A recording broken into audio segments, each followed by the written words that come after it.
Boa tarde, boa tarde, boa tarde. Deixa eu ver aqui. Já entrei ao vivo.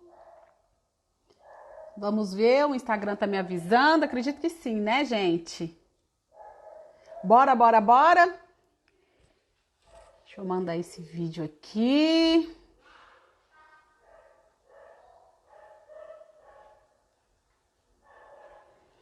Ok, gente, boa tarde. Vamos começar, né? Hoje o nosso tema é maternidade e autocuidado. Deixa eu ver se eu consigo fixar aqui. Estão me ouvindo, me vendo bem?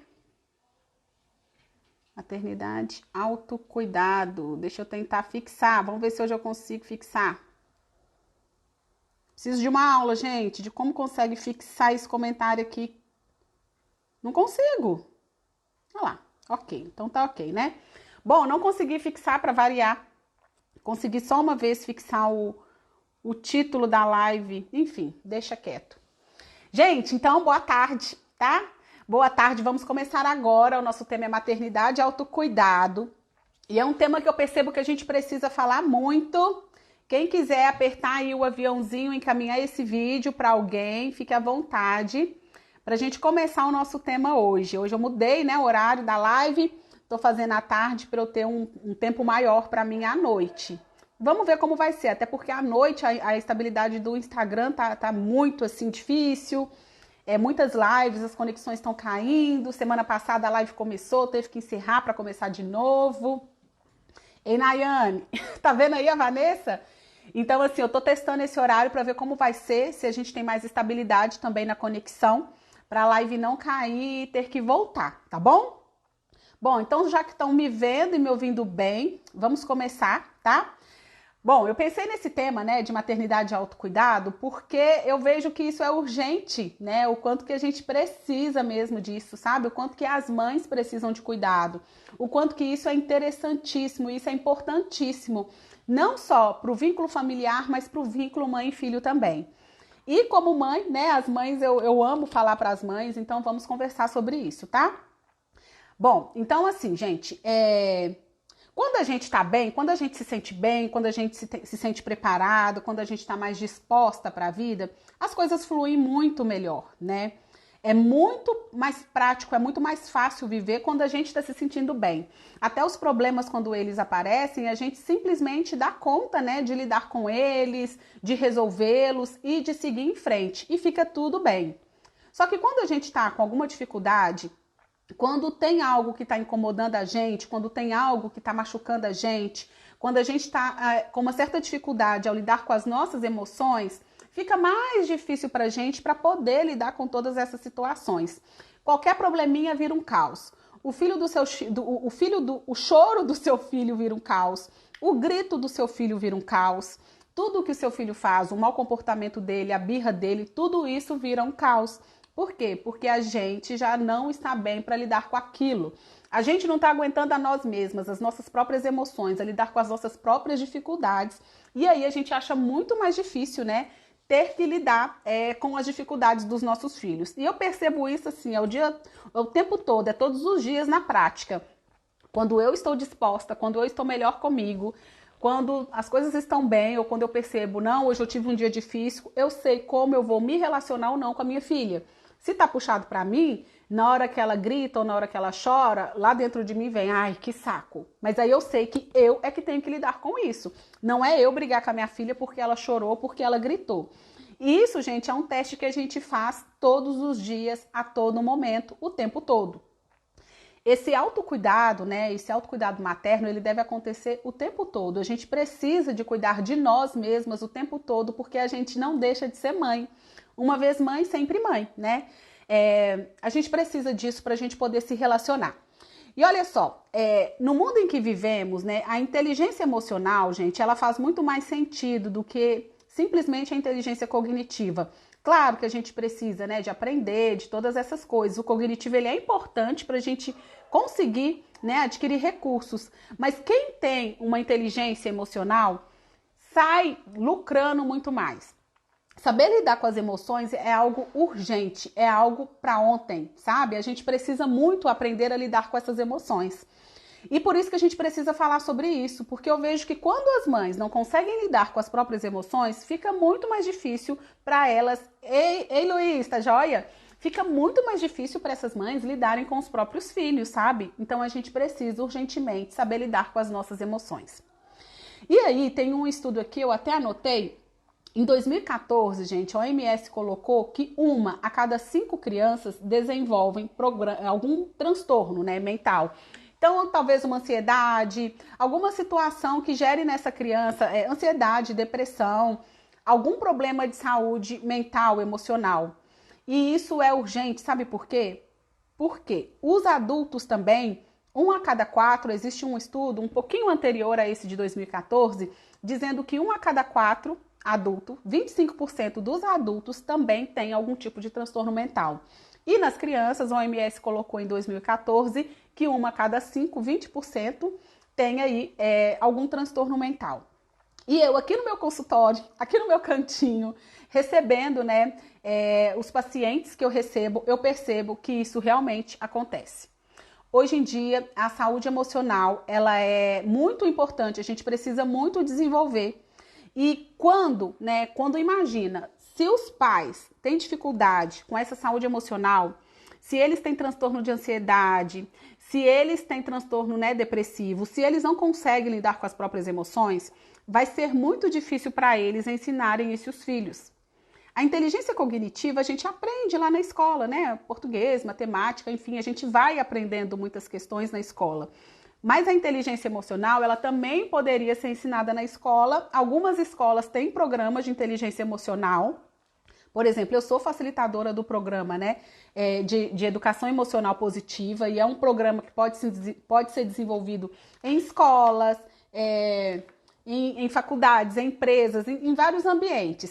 Algumas escolas elas estão preparadas para isso e elas implantam um programa, mas a maioria das escolas não implantam. A maioria das escolas, gente, nem psicólogo educacional tem. Então é algo realmente sério. Então, assim, se você, pai e mãe, não dá conta de educar o seu filho emocionalmente, se a escola também não dá conta de fazer esse papel, quem é que vai fazer esse papel de educar os nossos filhos? E se nós não temos a educação emocional, a gente também não dá conta de educar os nossos filhos. Por isso é urgente que a gente cuide da saúde emocional. Isso é para ontem. A gente precisa muito fazer isso. Então essa live de hoje é para a gente falar sobre como vocês, mães, podem cuidar de vocês mesmas. Porque assim vocês vão se sentir encorajadas para encorajar o filho de vocês. Eu percebo que no mundo hoje existe uma falta muito grande de encorajamento. A gente consegue muitas vezes apontar o defeito do nosso filho com muita facilidade, mas às vezes a gente não consegue apontar quais são os pontos fortes dele e a gente não consegue destacar isso no dia a dia. Chama muito mais a nossa atenção um comportamento inadequado do nosso filho do que aquele comportamento que ele sabe fazer, que é algo legal, que é algo bacana, que é algo que te orgulha. Você talvez vai chamar a atenção do seu filho, vai ter atenção, vai voltar a sua atenção para o seu filho por algo que ele fez de ruim, você chama a atenção imediata, você briga, você xinga. Mas se ele fez algo de legal, talvez nem um ok, um obrigado, um carinho, um beijinho, nada você faz. Então a gente precisa perceber também que na nossa cultura a gente tem muito esse papel, essa postura, né, esse hábito de olhar para o negativo e muitas vezes não reforçar, né, a parte mais positiva das pessoas no geral, né?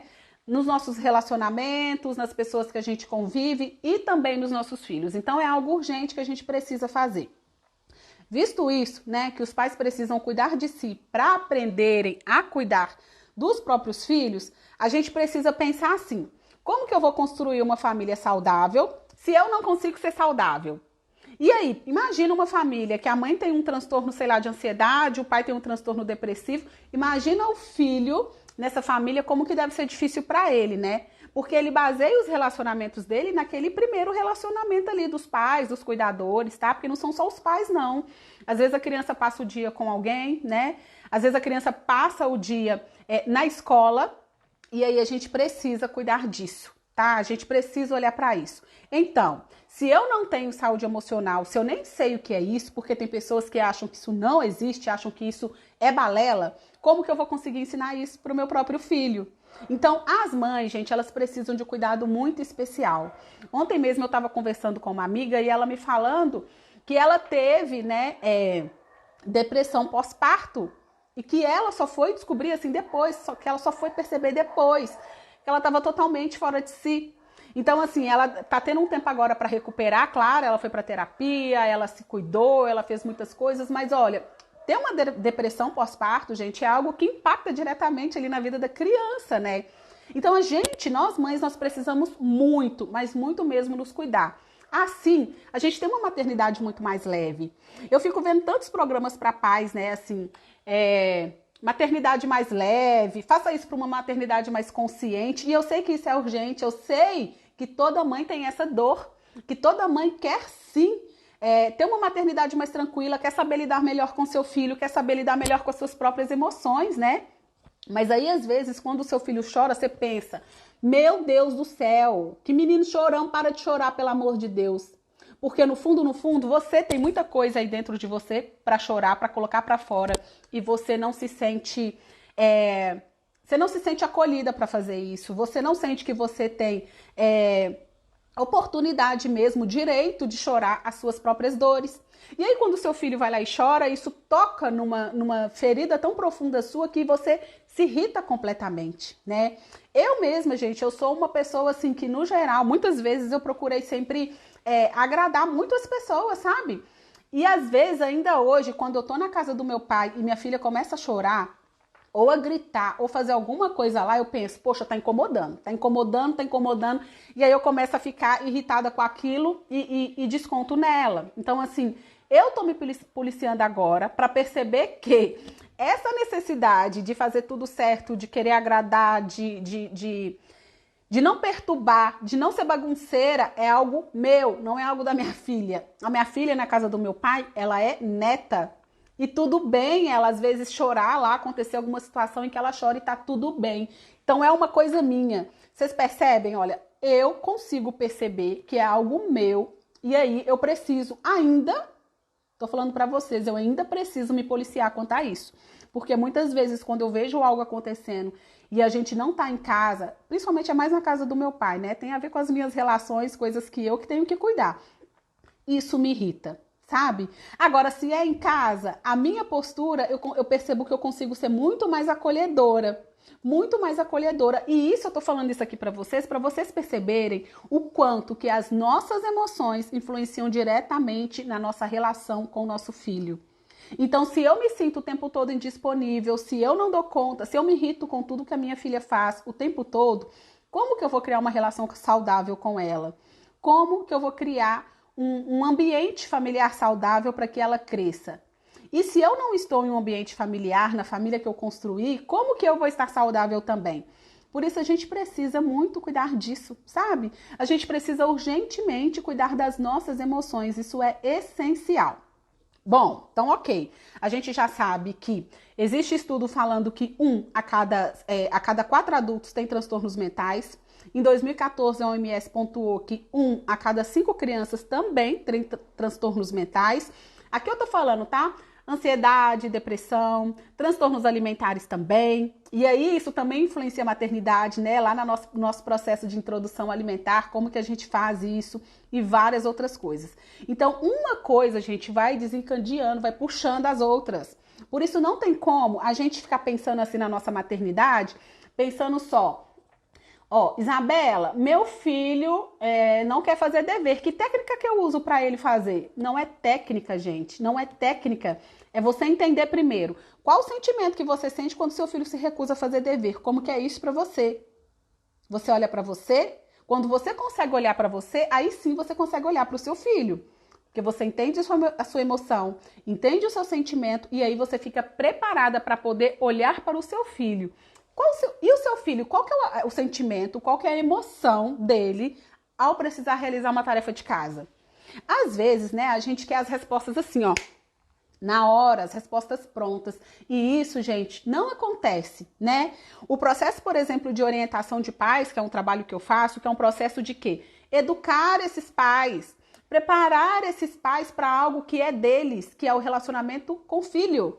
O relacionamento com os filhos é responsabilidade dos pais. Então, existem programas, né? Por exemplo, o programa de orientação de pais, que tem tempo para começar e terminar, são 10 sessões, que preparam os pais para isso. Só que, mesmo esse pai fazendo esse processo de orientação, se ele não pensa em si, não quer cuidar de si, ele não vai se sentir encorajado, ele não vai se sentir forte para cuidar do seu próprio filho. Eu gravei um vídeo, eu acho que ele vai entrar hoje, né? Eu programei, se eu não me engano, é hoje mesmo que ele entra. E esse vídeo é falando o seguinte, que a gente nós pais, nós nos preocupamos muito com o comportamento do nosso filho, né? Ah, meu filho não tá se comportando bem na escola, meu filho brigou, meu filho bate, meu filho fez isso. Só que a gente esquece que antes da gente olhar o comportamento do filho, a gente precisa olhar o motivo do comportamento. E muitas vezes o motivo do comportamento está relacionado à relação desse filho conosco. Então os pais precisam sempre olhar para isso, porque quando ele consegue compreender essa dinâmica que está por trás disso tudo, fica muito mais fácil de seguir, tá bom? Ok, até aqui. Alguém tem alguma pergunta? Alguém tem alguma dúvida? Se tiver, só colocar, que à medida que eu vou respondendo para vocês, tá bom? Bom, então é isso. Eu preparei aqui algumas dicas para falar para vocês, deixa eu só, para falar para vocês sobre essa questão, né, de como praticar esse autocuidado, né? Porque quando eu penso em autocuidado, para mim é algo tão óbvio, é algo tão simples, mas eu sei que às vezes o que é óbvio para um não é óbvio para o outro. O que é fácil para um não é fácil para o outro. E cada mãe sabe o que dói ali dentro dela. Cada mãe é que entende qual é a dor dela, qual é a dificuldade dela. E eu sei que quando os nossos filhos sentem alguma dor, eu tô falando aqui de dor emocional, uma questão comportamental, uma questão emocional, ou até mesmo uma questão de algum transtorno, né? Seja transtornos de ansiedade, de depressão alimentar, ou algum transtorno mesmo do neurodesenvolvimento, um transtorno de atenção, hiperatividade, autismo, né? Transtorno opositor, eu sei o quanto que essas mães se sentem machucadas e preocupadas com isso que o filho delas tem. E eu preciso dizer urgentemente para vocês o seguinte, que mesmo nós pais sendo a base para os nossos filhos, gente, os nossos filhos também seguem o caminho deles e nem tudo é culpa nossa. Muita coisa é responsabilidade nossa, sim, e a gente precisa olhar para isso, mas nem tudo é culpa nossa. Então a gente precisa compreender que a gente dá o que a gente dá conta de dar para os nossos filhos, o nosso melhor de acordo com o nosso momento, tá? Porque o seu melhor é de acordo com o seu momento. Se você tiver bem, tiver tranquila, quando o seu filho chorar, por exemplo, o seu acolhimento em relação àquele choro vai ser Mas deixa você estar irritada num dia pilhada, cansado ou com sono ou sei lá o quê, e o seu filho começar a chorar. A sua resposta tende a não ser a mesma, a não ser que você perceba isso em você e a partir daí você consiga mudar a sua resposta emocional em relação àquilo que o seu filho faz. Então a gente precisa compreender isso. Mas nem tudo é culpa da mãe e pai, tá? Os filhos são pessoas, eles são gente, eles têm a evolução deles também. Eles têm a personalidade deles também. E olha só, um filho, né, para ele nascer, para ele se formar, ele é 50% pai e 50% mãe. Ele precisa do material genético, né? De um homem e de uma mulher. Esse homem e essa mulher também foi formado pelos pais, precisou do material genético de um homem e de uma mulher, que são os pais desses pais. Então o filho ele é 25% a avó, 25% o avô, ele carrega muitos dentro dele. Ele não é só ele ali. Ele veio da mãe, do pai, ele vai ter também fatores não só genéticos, né, mas fatores ambientais, comportamentais desses cuidadores, sejam quem for. Às vezes foi criado com um tio, às vezes foi criado num orfanato, às vezes foi criado com a avó, nem conhece os pais. Às vezes é uma criança adotada, não importa. Esse filho vai começar a carregar tudo isso. Mas ele tem outras coisas também na vida dele, sabe? Existem vários fatores que vão influenciar aí nesse processo mesmo, sabe? De autoconhecimento, da forma como a criança vai se desenvolver, da forma como essa criança vai ser no mundo. A Andressa colocou uma pergunta aqui. Há um tempo atrás, o homeopata me falou que é muito comum uma criança de 5 anos comer unha. O que você acha sobre isso? Andressa, é uma criança que sabe fazer esse processo aqui de comer unha. Isso pode dizer que é um hábito, que ela vê a unha crescendo e quer comer? Pode Pode dizer que de repente é uma criança mais ansiosa, mais agitada e que não consegue lidar com ficar ali parado, tá sempre procurando algo, algum movimento e comer a unha? Pode também, tá? Mas acontece, tá? Acontece. Não é que é uma coisa absurda uma criança de 5 anos comer unha, não, roer a unha, não, tá? Acontece. Agora, para te dar uma resposta melhor sobre isso, eu teria que conhecer melhor a sua história. E isso não dá pra gente fazer aqui numa live, tá bom? Mas se você precisar, é só me chamar lá no direct ou no meu WhatsApp, tá o link na bio. Bom, então ok, existem várias situações, os nossos filhos vão tomar o caminho deles de acordo com o que é possível para eles também, mas influenciados sim por uma parte daquilo que a gente ensina para eles, uma parte daquilo que nós pais passamos para eles.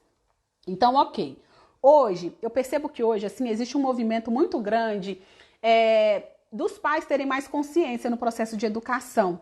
Por exemplo, isso que eu estou fazendo aqui agora, eu não estou ajudando pais, principalmente mães, a lidarem com as próprias emoções, a conhecerem melhor isso, que isso vai influenciar no processo de educação dos filhos. Então existe sim um movimento muito grande nesse sentido de preparar esses pais, educar esses pais, encorajar esses pais para educar os próprios filhos. Ao mesmo tempo que isso acontece, a gente vê que grande parte das mães passam um dia fora trabalhando, os pais a mesma coisa. E aí, às vezes, essa sobrecarga, simplesmente uma sobrecarga de informações, um excesso de informações, tipo assim, hoje em dia não bate mais, hoje em dia coloca de castigo, ou não é cantinho do pensamento, é cantinho da calma, ou não é assim, não é gritar com a criança, é conversar. Não tem nada que conversar, não tem disso não. Criança faz, você manda e a criança obedece. Tem pais que tendem a pirar com isso. Imagina um pai com transtorno depressivo, né? Quando eu falo pai, eu tô falando de pai e mãe, tá, gente? Imagina uma mãe, um pai com transtorno depressivo ou com transtorno de ansiedade, tendo que lidar com toda essa confusão. Nossa, Isabela, será que isso que eu fiz tá ok? Será que isso é correto? Será que não é? E aí, o que eu faço com isso? Eu ajo dessa forma ou não? Meu filho fez isso, o que eu faço? Gente, as perguntas que eu mais recebo no meu WhatsApp, que eu mais recebo aqui no direct meu filho fez isso, o que eu faço? Meu filho tá assim, o que eu faço? E, gente, é doído, né? Porque, assim, o pai e a mãe que são os responsáveis. Quando um pai e uma mãe fazem uma pergunta dessa, é porque realmente para ele tá difícil. E eu não tô dizendo que é fácil ou que esse pai e a mãe tá errado, não. Não é isso. Eu só tô dizendo que é uma situação que acontece, sim, com muitos pais, com muitas mães. Que as mães, elas se sentem muito pressionadas a darem uma educação consciente para os filhos, a trabalharem fora, a serem esposas, a cuidarem dos filhos, cuidarem da casa, e isso tudo acaba assim gerando aí uma sobrecarga nessas mães. E quem é mãe que tá aqui me ouvindo sabe como que é isso. Sabe o quanto que existe uma pressão em cima das mulheres? E eu sei que em cima dos homens também existe, né? Talvez eles tenham uma pressão ou outra diferente da nossa, mas eles também têm uma pressão muito grande. Não é para desmerecer nenhum nem outro. Todos são importantes. Todos fazem parte na educação de um filho. Mas olha só, quando isso acontece, essas mães, elas tendem a ficar ainda mais preocupadas, ainda mais ansiosas e ainda mais indecisas sobre que atitude eu vou tomar diante do comportamento do meu filho. O que eu faço já que meu filho fez isso? Qual que é a ação que eu tenho que tomar, Isabela? Me fala. Muita gente ainda vai para terapia, né, com psicólogo querendo ter resposta sobre algo. Isabela, eu termino ou não termino esse relacionamento? Eu fico ou eu saio desse emprego? E, gente, nós precisamos aprender que a resposta está sempre em nós. Nós é que temos a resposta para isso. Claro que eu tô aqui para ajudar. O meu papel profissional é ajudar mães, ajudar pais. Isso é o que eu amo fazer. Eu amo lidar com as crianças, atender as crianças, ver a forma como as crianças enxergam o mundo e orientar esses pais sobre como lidar com as crianças. Mas esses pais, eles precisam ser encorajados para assim eles conseguirem encorajar os próprios filhos. Então esse é o meu papel, encorajar você mãe, encorajar você pai, para que você consiga encorajar o seu próprio filho. E é um negócio que acontece assim, de um dia para o outro? Não é. Não é. Eu sou mãe em construção, né? Eu acerto muito com a minha filha, mas eu também erro muito com ela, porque eu sou ser humano. Não é porque eu sou mãe que eu vou saber tudo, que eu vou saber lidar tudo, vou ter todas as respostas. Não. Muitas vezes nós não temos a resposta correta na ponta da língua para os nossos filhos. Mas nada nos impede de falar, filho, agora a mamãe não sabe, daí vamos pensar numa resposta? Ou o que a gente pode fazer diante disso, né? Porque tem vez, gente, tem momento que os nossos filhos, eles querem a gente. Tem hora que o filho só quer um colinho de mãe, mais nada. Não é colinho de pai, e não é colinho de avó, não é colinho de tio, é colinho de mãe. Ontem mesmo, né, eu saí do consultório e eu cheguei em casa, a minha filha já tinha tomado banho, ela estava com o pai dela, e eu fui tomar um banho. Isso já era umas 9 horas da noite. Quando eu terminei de tomar banho, minha filha, a gente já tinha tomado um banho à tarde, nós duas. A gente gosta de ter um momento de banho, só nós duas. E ela fala, mamãe, deixa eu ficar no seu colinho na hora do banho. Então, depois que ela termina o banho, a gente fica um pouquinho lá nesse frio, numa água quentinha, ela no meu colo. É um momento de conexão que nós temos. E aí ela falou, mamãe, quero tomar banho. Eu falei, Preta, agora não, você já tomou 2 banhos hoje, agora a gente vai deitar e a gente vai dormir. E aí ela não queria. Ela, eu quero banho, banho, eu quero banho. Começou a chorar, tirou a roupa, fez pirraça, se jogou no chão. Não, ontem ela não se jogou no chão, não. Ela não faz isso de se jogar no chão, não.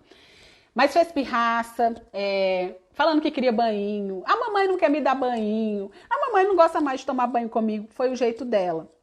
E aí eu conversei com ela. Falei, olha, amanhã a gente toma o nosso banho. Hoje a mamãe já disse que não. Você já tomou banho, a mamãe já tomou banho. E aí conversei com ela, porque não foi a primeira vez que aconteceu. Quando ela quiser tomar banho comigo, ela precisa ir junto comigo. Não é depois que eu saio do banheiro, que eu já me enxuguei, que eu já desliguei o chuveiro, ela querer entrar. Não é assim. E aí ela fez pirraça. O meu marido foi lá pra acolher ela. E ela, não quero mamãe. E o que eu falo pra ela toda vez? Quando você quiser mamãe, quando você quiser o carinho, o colo da mamãe, a mamãe tá disponível. Mas você pode falar, mamãe, eu quero o seu colinho. Eu mostrei pra ela que ela não precisa se comportar mal pra querer o meu colo, pra querer o meu carinho. Que ela não precisa fazer nenhuma pirraça, nenhuma birra por causa disso. Que ela tava naquele momento com uma necessidade grande de ter o meu contato. Porque à noite a gente costuma tomar o nosso banho juntas, mas ontem não foi possível. Então ela tava sentindo falta daquilo. E aí, eu consegui compreender que a necessidade dela naquele momento não era de um banho, era de uma conexão comigo. E aí, quando eu mostrei pra ela que não era daquela forma que ela se conectava, ela falou, mamãe, eu quero seu colo. E aí ela veio e ficou tudo bem, passamos bem, sabe? Mas imagina se eu não tenho consciência dessas coisas, se eu não consigo lidar com essa coisa. Na hora que ela começa a fazer aquela birra, falando que ela quer tomar banho, tirar a roupa e quer entrar dentro do banheiro, eu vou querer discutir com ela, eu vou querer brigar com ela. E aquele momento que era para ser um momento de conexão, vira um momento de estresse, de revolta, dela sentir que ela não é amada, que ela não é aceita. Então, quando nós conseguimos compreender as nossas emoções, porque eu poderia ter ficado muito irritada com aquilo, eu não fiquei, mas eu poderia ter ficado. Quando eu percebi que ela só estava querendo se sentir importante, se sentir aceita, eu consegui me conectar com ela, a gente se conectou e foi resolvido. Mas poderia ter sido diferente. E eu sei que quando você, mãe que está aí me ouvindo, quando você não consegue perceber essa necessidade, tanto em você quanto no seu filho, fica difícil para você conseguir acolher. E aí gera aquele estresse, gera aquela briga. E aí a gente não sabe, eu não sei o que fazer, porque essa menina fica querendo tomar banho comigo na hora que eu tô cansada, ela não sabe que eu tô cansada? Não, ela não sabe que você tá cansada. Você falou para ela que você está cansado? Você conversou com essa criança sobre isso? Então ela não tem obrigação de saber. E outra, ela é criança, de repente ela não dá conta nem de perceber algumas coisas. Então nós, mães, nós precisamos sim estar preparadas para isso. E daí eu preparei, deixa eu ver, eu vou entrar aqui, eu gosto de fazer, tá, gente? Gosto de fazer aqui um resumozinho do que eu vou falar na live. Até porque eu faço a live e já aproveito para fazer o meu programa também na Rádio Minas. Então, a gente precisa perceber isso, sabe? Esses processos, dessa questão de ter um movimento sim para esses pais serem mais conscientes, né, no processo de educação, e que muitas mães se sentem super sobrecarregadas com isso, e que isso gera, sim, talvez mais ansiedade, mais estresse. Quando a gente não olha para as nossas emoções, fica mais difícil de enxergar a emoção do outro. Porque, olha só, o processo de regulação emocional, de saber lidar com as emoções, ele parte do princípio que primeiro eu sei lidar com as minhas emoções. Primeiro eu aprendo a lidar com as minhas emoções, para então, depois que eu lidar com as minhas emoções, eu aprender a reconhecer uma emoção no outro. E às vezes a gente não sabe nem olhar para as nossas emoções. A gente não sabe nem entender qual emoção a gente está sentindo naquele momento, sabe? E é isso, gente. Isso faz assim uma diferença enorme na vida da gente. porque é impossível, né? Se eu não sei ler e escrever, como que eu vou ensinar meu filho a ler e escrever? Não é básico? Isso a gente não consegue entender como é bem tranquilo entender isso? Se eu não sei ler e escrever, eu não sei ensinar meu filho a fazer isso. Se eu não sei lidar com as minhas emoções, eu também não sei ensinar meu filho a fazer isso. Da mesma forma que a gente preocupa, né, em colocar os nossos filhos na escola para que eles aprendam a ler e escrever, que eu sei que é a angústia de muitas mães quando o filho até não consegue acompanhar esse processo, a gente também precisa ensinar os nossos filhos a educação emocional. Gente, é muito mais garantia de um sucesso na vida adulta de quem tem inteligência emocional do que quem só tem inteligência cognitiva. A inteligência emocional, ela é para ontem. E a gente está vendo isso agora, ó, nesse período de isolamento social. Todo dia eu tenho mensagens aqui, preciso de pessoas que estão precisando de ajuda para lidar com elas mesmas e para lidar com os próprios filhos. Porque é fato que a gente precisa sim ser inteligente emocionalmente, isso é urgente. Se todos aprendessem, né, a lidar, fossem ensinados a lidar com as emoções, esse nosso mundo seria outro. Agora tem uma boa notícia nisso tudo, que a inteligência emocional ela pode ser ensinada. Sim, o que você acha que uma criança vem fazer na terapia? Ela vem aprender inteligência emocional, entre várias outras coisas. E você mãe, você pai, você também. Você pode estar com 50 anos e você talvez não saiba ainda lidar com as suas emoções, não importa. Vá procurar ajuda, vá fazer alguma coisa para que você consiga fazer isso, tá bom? Claro que o psicólogo é um caminho, mas tem diversos outros caminhos, inclusive os que eu vou falar aqui para vocês são outros. Deixa eu só dar uma olhada no horário, ok. Bom, então vamos lá, né, gente, para as dicas, né, para o que eu reservei aqui para falar para vocês, de algumas dicas, né, de autocuidado, do que essas mães podem fazer para se cuidarem. Então tem uma coisa que que eu gosto de falar, que é o seguinte: a gente precisa de bem-estar. E essas dicas que eu vou dar, elas são baseadas assim na psicologia positiva. Eu gosto muito, né, da psicologia positiva, da disciplina positiva, porque elas mostram pra gente de uma forma muito bonita, muito prática e muito simples, porque o essencial é simples, de como a gente faz isso, de como a gente lida com as coisas simples da vida, porque é tudo muito simples, né? É tudo muito simples, é tudo muito prático. Então, algo que eu gosto de dizer muito é sobre a gratidão, sabe? De você sentir-se grato. E é uma prática, olha, eu digo para vocês, que a partir do momento que a gente começa a praticar a gratidão, a vida fica muito mais leve. Não é que seus problemas desaparecem, ninguém deixa de ter problemas. É que você consegue olhar e lidar para esses problemas com uma forma muito mais tranquila. Quando a gente se sente grato, a gente tem mais abundância, a gente tem mais disponibilidade, a gente enfrenta os problemas com mais otimismo, a gente consegue focar mais na solução de problemas também. E eu vou te fazer uma pergunta. Quem tá aqui, comenta aí a resposta, por favor. Se você acordasse hoje com apenas... se você acordasse hoje com apenas o que você agradeceu ontem, com o que você acordaria? Digita aí, gente, quem tá aqui comigo. Se você acordasse hoje apenas com o que você agradeceu ontem, com o que você acordaria? Quem aí pode responder? Colocar aí com o que você acordaria somente com o que você agradeceu ontem. Alguém quer responder? Vocês agradeceram alguma coisa ontem? Vocês se sentiram gratos por algo que aconteceu ontem na vida de vocês? A gratidão é isso, a gente acorda com aquilo que a gente agradece, sabe? E se a gente não agradece, se a gente não tem esse hábito, a Vanessa colocou vixe, quase nada. Se a gente não tem esse hábito, a gente pode se sentir muitas vezes vazio, sem nada, aí às vezes fica até sem esperança. Mas quando a gente pratica a gratidão, quando a gente começa a agradecer, fica muito mais fácil da gente lidar com tudo na nossa vida. Porque a gente já acorda cheio, com a gratidão. E sabendo que naquele dia também vão ter outras coisas para a gente agradecer, para a gente se sentir grato. Então, uma ideia para isso é a gente pode fazer ou o pote da gratidão, pode pegar um potinho, de preferência transparente. Silmara colocando que, graças a Deus, ela agradeceu muito, que coisa boa. Então, assim, você pode pegar um potinho transparente, colocar papéis coloridos, ou não precisa ser coloridos, e colocar lá por 3 coisas boas que aconteceu naquele dia, e você vai enchendo o potinho. Principalmente em época agora de pandemia, né? Que esse ano de 2020 tá daquele jeito, né? Mas enfim, vamos que vamos. O mundo não parou, a vida não parou, a gente continua, apesar de uma pandemia ter invadido aí o nosso mundo. Então, você pode colocar papeizinhos coloridos e enchendo. Aí, chega no final do ano, você vai lá, tira um dia, abre aquilo tudo, relembra as coisas boas que aconteceram. E aí, você vai ver que você tem muitos motivos para agradecer. E aí, você vai se tornando cheia, abundante, mais preparada para contemplar o belo, para contemplar as coisas boas, para olhar para o positivo que acontece na sua vida. E isso não é, eu vou só pensar coisas boas e tudo vai melhorar. Não, não é assim. Mas é você começar a agradecer pelas oportunidades, pelas possibilidades, por tudo o que te acontece, porque todo erro é uma oportunidade de aprendizado, inclusive os erros dos nossos filhos, né? É uma oportunidade que a gente tem de se conectar. Por exemplo, ontem a minha filha, ela fez uma birra porque ela queria tomar mais um banho comigo.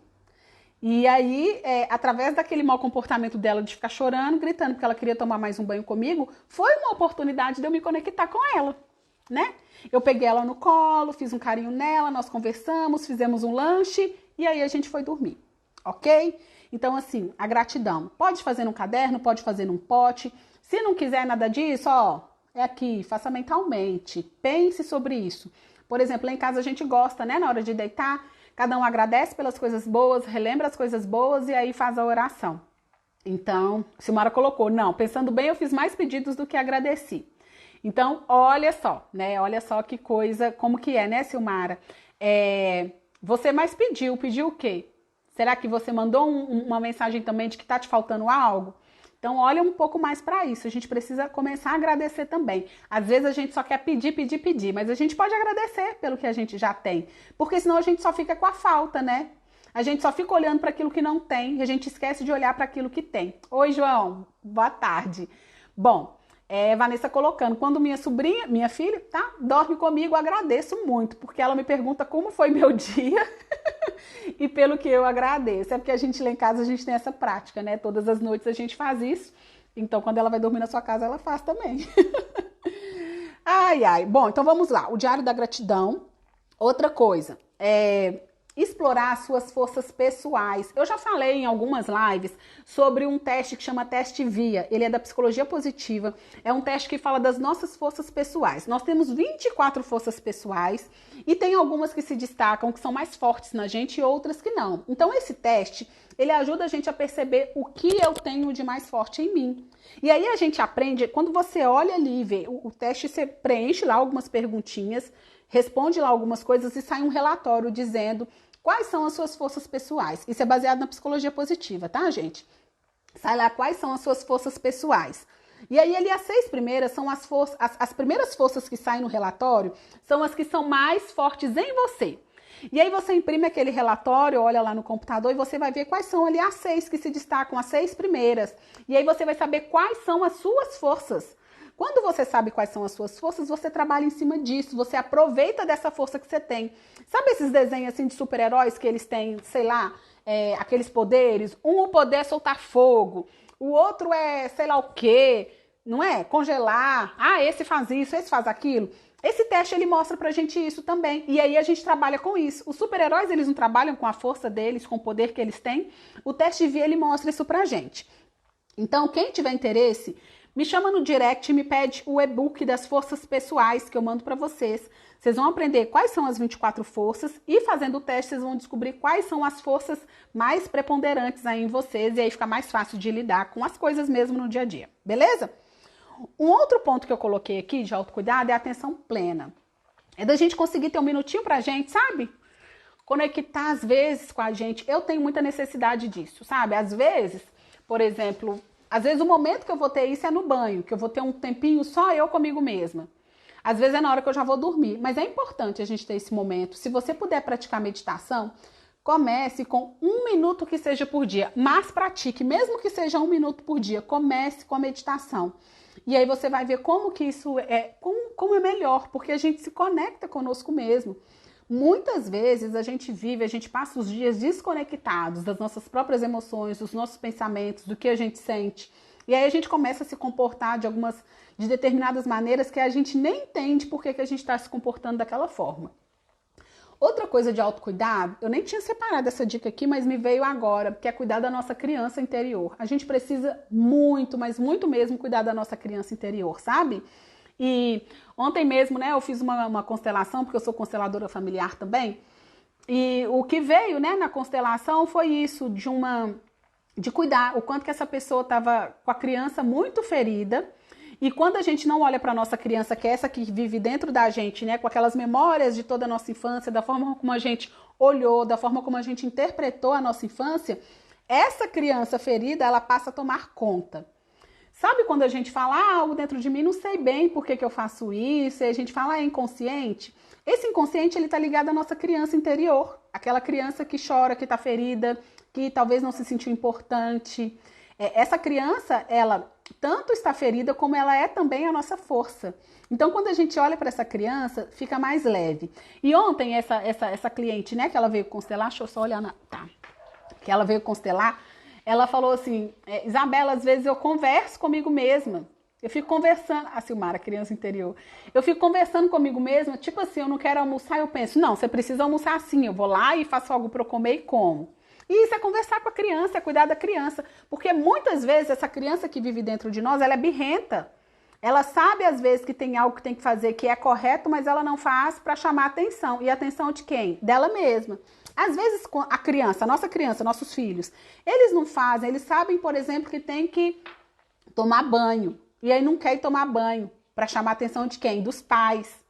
E aí essa criança que vive dentro da gente, a nossa criança interior, ela também faz birra para chamar a atenção de quem? Dos pais. Mas quem que é os pais dessa criança interior? Nós, adultos. O nosso eu adulto. Ele que cuida dessa criança. Então a gente precisa aprender a cuidar dessa criança, acolher. Como que faz isso? Acolhendo seus sentimentos, conversando com você mesmo. Eu vou fazer ainda uma live, um programa totalmente focado, né, na criança interior. Aqui no Espaço Todo Seu, a gente íamos já fazer um workshop cuidando da criança interior, só que veio aí a pandemia e a gente não está fazendo nenhum trabalho em grupo, mas enfim, vai ser desenvolvido. Quando for, eu aviso aqui para vocês. Mas é isso, a gente precisa muito olhar para essa criança, porque é essa criança que domina, é essa criança que comanda, é essa criança que faz nós, né, tomarmos as decisões, é essa criança que faz a gente agir da forma como a gente age. E muita gente, às vezes, não tem nem conhecimento do que é uma criança interior, não tem nem noção do que é isso, ou às vezes acha até que é balela. Mas você pode ter certeza que é essa criança que te comanda e te faz agir como você age, tá bom? Outra prática que eu coloquei, hábitos saudáveis. Saudáveis dentro do que é possível para você, sabe? Às vezes a gente pensa assim, nossa, tô gorda, preciso fazer um regime.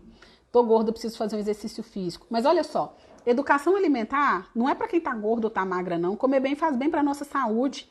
Exercício físico não é para quem tá gordo ou quem tá magro, é para quem vive, é para quem existe, né? E às vezes a gente fica esperando chegar num extremo para começar a fazer isso. E eu me incluo nisso aí, tá? Eu me incluo, porque atividade física para mim é algo que eu realmente não gosto. Eu gosto mesmo de uma caminhada, alguma coisa assim mais leve, mas ir para uma academia para mim realmente é difícil. Mas não é por isso que a gente precisa, né? Que a gente pode deixar de fazer um exercício, de se alimentar bem. E uma coisa que é muito importante, né? É algo que é urgente, que eu percebo que as pessoas vivem muito doentes por causa disso, é os relacionamentos. Às vezes a gente se relaciona com pessoas que nos fazem mal, que a gente se sente mal, que a gente se sente para baixo, que não é legal pra gente. E a gente insiste naquele relacionamento. Se não te faz bem, por que você tem que estar ali? Sai, vai procurar algo que te faça bem, vai se relacionar com as pessoas que te fazem bem. Quando a gente se relaciona com pessoas em que a gente não se sente bem, isso prejudica muito a nossa saúde emocional, sabe? Isso deixa a gente assim, super para baixo, fica muito difícil da gente se reerguer quando a gente só convive com pessoas que a gente não dá conta de se relacionar. Eu não tô falando do outro, eu tô falando de você, do seu relacionamento com as pessoas aí ao seu redor. Independente de como que essa pessoa é você. Se não faz bem para você, vá procurar alguém que te faça bem, vá se relacionar com pessoas que te fazem bem. Ou então mude aí esse contexto, mude essa relação. Porque conviver, se relacionar todo dia com quem você briga, com quem é difícil, com quem você se sente mal, com quem te faz chorar o tempo todo, gente, isso não é saudável, né? Não é saudável para ninguém. Bom, deixa eu ver o que mais eu coloquei. É isso. Deixa eu ver o horário. Eu planejei uma live aí de 40 minutos, passou um pouquinho. Alguém tem alguma dúvida? Alguém tem alguma pergunta para fazer? Coloque aí que nós já vamos encerrar. Tá tudo certo? Fez sentido, gente? Coloca coraçãozinho para eu saber, eu coloco um ok. Vanessa respondeu, coraçãozinho. Então tá, gente. É isso, então eu agradeço muito. Vamos cuidar de nós mesmas. Nós mães precisamos muito desse cuidado. Isso é urgente, isso é para ontem. A gente precisa começar já, tá bom? Depois você me manda lá no direct o que você tá fazendo para praticar o autocuidado aí com você, tá bom? Um abraço, coraçãozinho e até a próxima live. Tchau, tchau!